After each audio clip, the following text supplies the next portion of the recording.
চলুন আমরা জেনে আসি কিভাবে একটি গার্মেন্টস এর সিএম ক্যালকুলেশন করা হয়। সিএম ক্যালকুলেশনের জন্য আপনাকে জানতে হবে আপনার ফ্যাক্টরির সিপিএম,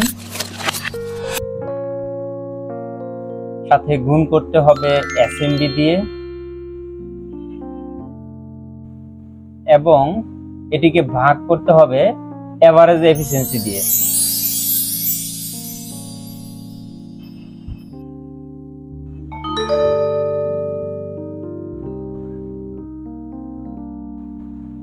তাহলে আপনি সিএম পেয়ে যাবেন।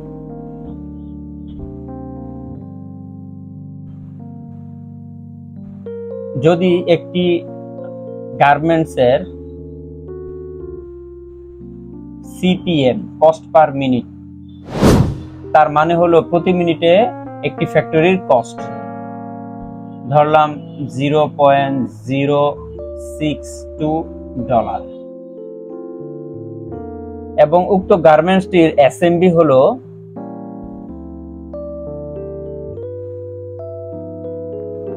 $25 মিনিট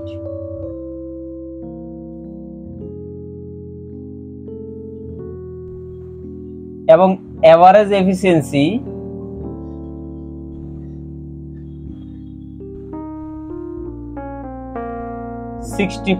যদি হয়, এভারেজ এফিসিয়েন্সি যদি 60% হয়, তাহলে আমরা খুব সহজেই সিএম ক্যালকুলেশন করতে পারি। এভারেজ এফিসিয়েন্সি ডিপেন্ড করবে আপনার অর্ডার কোয়ান্টিটির উপর। আমি আমার একটি ভিডিওতে কিভাবে একটি গার্মেন্টস এর সিপিএম ক্যালকুলেশন করা হয় তা দেখিয়ে দিয়েছি। আপনারা চাইলেই আমার চ্যানেলে যে ভিডিওটি দেখে আসতে পারেন। চলুন তাহলে এখন সিএম ক্যালকুলেশনটি করে ফেলি। তাহলে এখানে সিপিএম হলো 0.062, এসএমবি হলো 25 মিনিট 25 এবং এফিসিয়েন্সি 60%।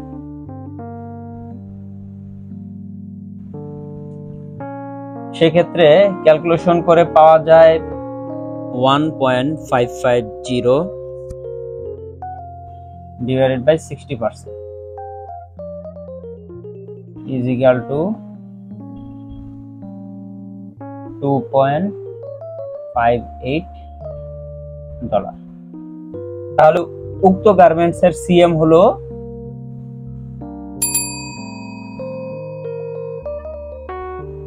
$2.58। সিএম যত বেশি হবে অর্ডার পাওয়ার প্রবণতা তত কমবে। সেক্ষেত্রে আপনি যদি সিএম কমাতে চান তাহলে অবশ্যই আপনাকে এসএমবি কমাতে হবে অথবা এভারেজ এফিসিয়েন্সি বাড়াতে হবে। আশা করি সিএম ক্যালকুলেশন আপনারা বুঝতে পেরেছেন। সবাইকে অনেক অনেক ধন্যবাদ।